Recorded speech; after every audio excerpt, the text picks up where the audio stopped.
Bienvenue à toi pour cette nouvelle vidéo dans laquelle je vais te dire concrètement comment obtenir ce fameux document. C'est l'ikamat, c'est-à-dire la résidence turque. Comment faire pour devenir résident en Turquie. Je vais te décrire tout ça dans cette vidéo parce qu'il y a différentes techniques, différentes méthodes pour pouvoir être résident en Turquie, comme d'ailleurs dans beaucoup de pays, c'est un petit peu le même raisonnement, la même logique.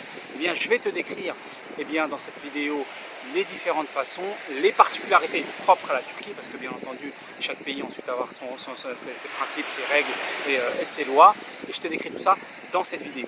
Alors, dans un premier temps, il faut déjà bien comprendre qu'en général, dans quasiment tous les pays, il y a grosso modo toujours à peu près 3 moyens d'obtenir la résidence, parfois même la nationalité dans certains pays. J'en ai parlé beaucoup lorsque j'étais résident et très présent à Dubaï. Et bien là, l'idée, c'est un peu le même raisonnement que ce qu'on voyait sur Dubaï, c'est que soit tu étais un investisseur immobilier, d'accord, soit tu étais employeur, donc autrement dit tu créais ta société sur le sol, en l'occurrence turc, soit troisième option, tu étais employé par une société et donc tu travaillais ici en Turquie et la société qui te recrute donc te fait ta résidence. Donc c'est les 3 moyens grosso modo qui sont propres, comme je te le disais, à quasiment beaucoup de pays lorsque tu veux t'y installer. Alors concernant la Turquie, dans un premier temps, concernant la création de sociétés, tu as différents types de sociétés, que ce soit une SARL, l'équivalent d'une SARL, c'est-à-dire que tu as la possibilité de pouvoir travailler sur le sol turc, donc pouvoir faire exploiter ton commerce et faire du commerce sur le sol turc. On va parler d'une sorte de SARL. Là, il y a une contrainte qu'il faut savoir, c'est que tu dois obligatoirement recruter des premiers employés doivent être turcs, d'accord. Tu ne peux pas prendre directement des étrangers en tant qu'employé. Les 5 premiers doivent être turcs aujourd'hui, ok. Et maintenant, ce qu'il faut savoir, c'est que tu as aussi d'autres types de sociétés, par exemple, tu as ce qu'on appelle l'équivalent de la free zone, qui te permet, si tu veux, de travailler vers l'étranger. Autrement dit, c'est une société que tu vas créer, mais que tu n'auras pas la possibilité d'exploiter, d'utiliser, de faire du commerce sur le sol turc. C'est une société qui permet simplement de faire du commerce à l'étranger, okay, vers l'extérieur. Ça, tu as aussi cette option-là. On a la même chose, par exemple, sur Dubaï, sur ce qu'on appelle les LLC pour la SARL et les free zones pour le commerce vers l'extérieur. C'est la même chose en Turquie. Mais tu vois, il y a des particularités. Par exemple, à Dubaï, tu vas avoir un fort coût au niveau de la création de la société. Ça va te coûter très cher au moment où tu crées la société, même si ça peut varier selon les Émirats. Et ensuite, tu vas avoir un renouvellement annuel. Bien, tu n'as pas ça en Turquie. Tu vas avoir un coût de création qui est beaucoup plus faible. Par contre, tu vas être bien entendu taxé sur tes revenus, sur finalement le bénéfice que tu génères. Alors, je ne vais pas rentrer davantage dans le détail parce que ce n'est pas l'objet de cette vidéo. Là, l'objectif, encore une fois, c'est de te décrire, c'est de te parcourir comment obtenir l'ikamat, la fameuse résidence qui te permet ensuite de vivre à long terme ici en Turquie. Deuxième solution, c'est en tant qu'investisseur immobilier.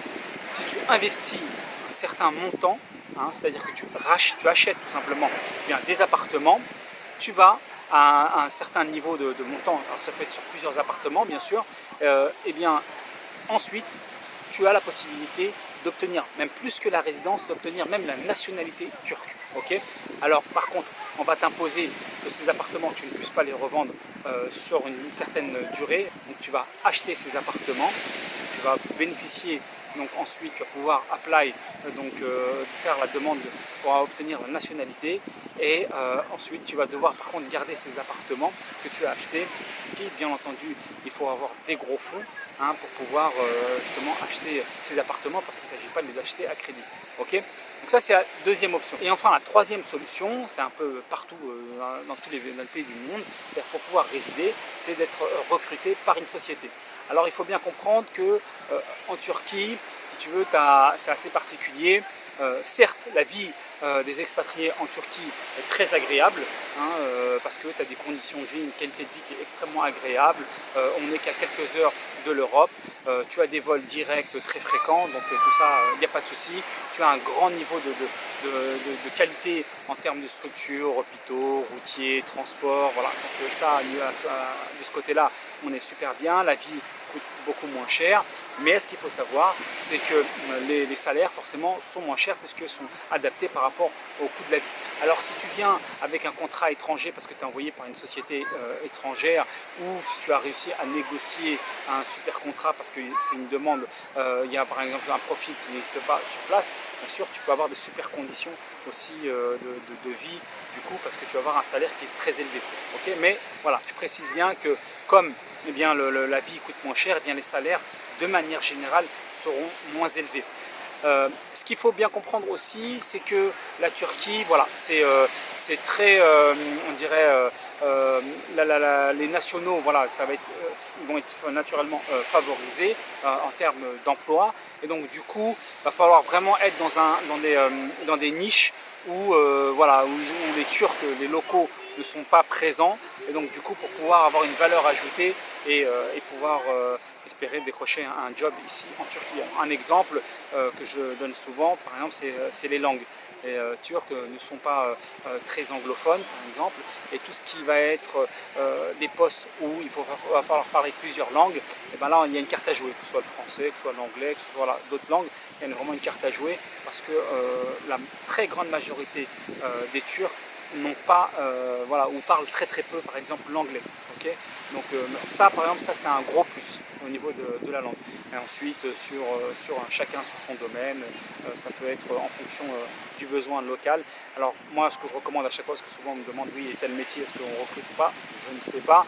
L'idéal, c'est de faire, donc regarder les différents sites de recherche d'emploi et de pouvoir jauger, de voir un petit peu qu'est-ce qui est recherché le plus parmi les jobs d'expatriés, éventuellement créer un profil et voir un peu ce que ça donne. Mais en tout cas, clairement, comme on sait que la Turquie vit beaucoup de tourisme et que, comme je vous disais, au niveau de la langue, voilà, ils sont un peu plus limités de ce côté-là, là, il y a une carte à jouer sur ce secteur-là.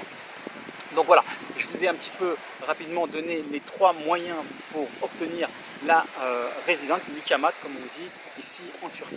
Alors moi, pour info, je n'ai utilisé aucune de ces 3 options, j'ai utilisé une autre option.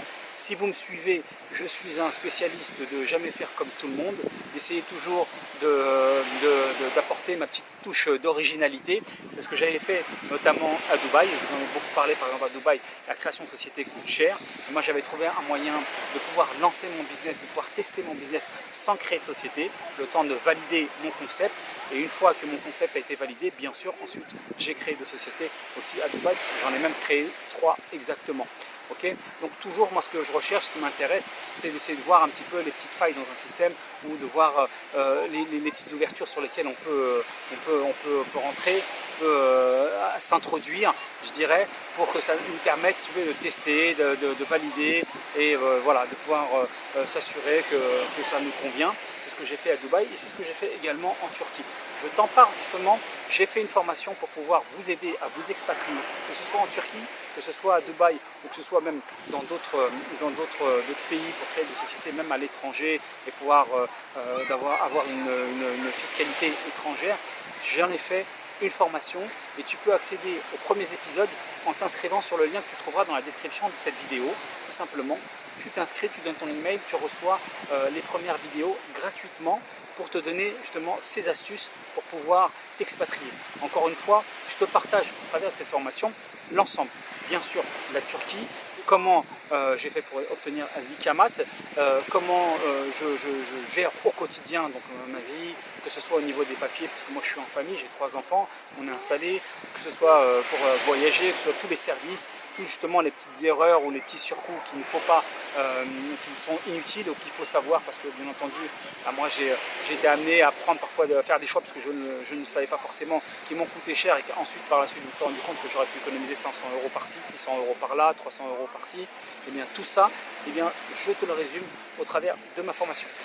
À côté de ça, cette formation, à la fois, cela concerne la Turquie, mais j'ai ajouté aussi, pour ceux qui sont intéressés, pour Dubaï, c'est-à-dire uniquement pour devenir résident fiscal à Dubaï. C'est une formation qui est spécialisée justement sur l'expatriation, pour être résident fiscal à l'étranger, que ce soit la Turquie, donc au niveau fiscal et au niveau de la vie courante, pour la Turquie, pour Dubaï également. Comment ça se passe concrètement au niveau administratif pour devenir résident fiscal et aussi de la vie courante, je t'explique tout ça. Et il y a même un petit bonus pour pouvoir créer une société à l'étranger et payer zéro taxe. Tout ça dans le cadre de ma formation. Il te reste juste à cliquer sur le lien en description, tu t'inscris, tu reçois les premières vidéos gratuitement et je te dis à bientôt. En attendant, abonne-toi à ma chaîne, tu recevras encore de nouvelles vidéos sur mon trip ici en Turquie. Bisous, ciao ciao.